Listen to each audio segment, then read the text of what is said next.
பத்து மாடி வீடு கொண்ட சொத்து சகம் வேண்டாம், பட்டங்களை வாங்கி தரும் பதவியும் வேண்டாம்,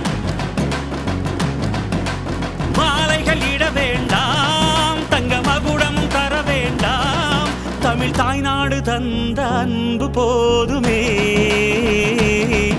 என் ஒரு துளி வியர்வைக்கு ஒரு பவுன் தங்க காசு கொடுத்தது தமிழ் அல்லவா? என் உடல் பொருள் ஆவியை தமிழுக்கும் தமிழக்கும் கொடுப்பது முறை அல்லவா? சிகரடை போட்டு சிகரத்தில் ஏறு,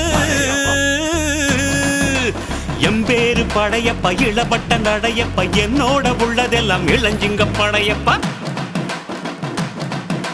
நெஞ்சிலாறு படையப்பா, பின்னால் 100 படையப்பா, யுத்தம் கொண்டு வருகையில் 10 வீரல் படையப்பா. படையப்பா படையப்பா படையப்பா, பாசமுள்ள மனிதனப்பா, நான் மீச வச்ச குழந்தையப்பா.